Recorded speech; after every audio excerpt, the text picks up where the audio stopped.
Napakagandang pagmasdan ang ating mga kapatid na El Shaddai, nagpupuri sa Panginoon, nakikinig, sumasayaw, kumakanta.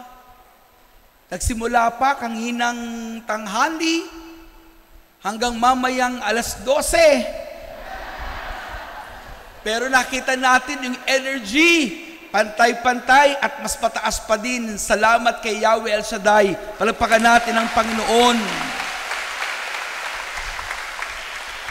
Naalala ko po yung isang kwento na may isang mama na nag-a-apply ng kanyang trabaho sa isang tagaputol po, magpuputol ng mga kahoy sa kabundukan. Ito pong mamang ito, talagang nung bata pa siya, yun ang kanyang nais. Kaya nung siya'y nag-apply, ang sabi nung kanyang pinag-applyan, patingin nga ng skill mo kung magaling ka talaga magputol ng puno. Kaya pinakita niya ang kanyang galing.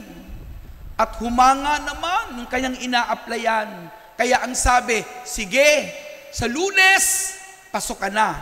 Magsimula ka na on Monday.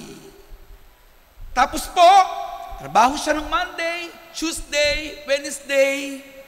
Pagdating ng Thursday, ang sabi nung tumanggap sa kanya, tinawag siya, ito na ang huli mong araw sa pagtatrabaho. Ito na. Ang sabi nung mama, bakit po?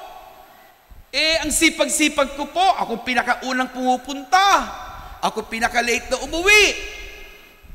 Bakit po? During break time, nagtatrabaho pa rin po ako.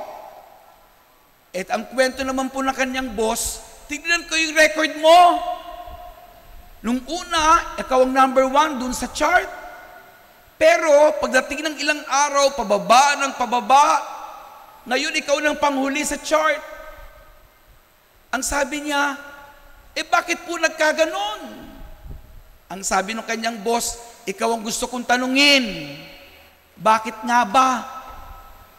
At ang tanong ng boss sa kanya, sandali, masipag ka. Lagi kang present. Maaga kang pumapasok, hindi ka umuuwi. Nang on time, kasing lagi nag-o-overtime. Anong nangyari? Sandali, patingin nga ako ng iyong pamputol ng puno. Tinatasahan mo ba ito? Nililiha mo ba ito?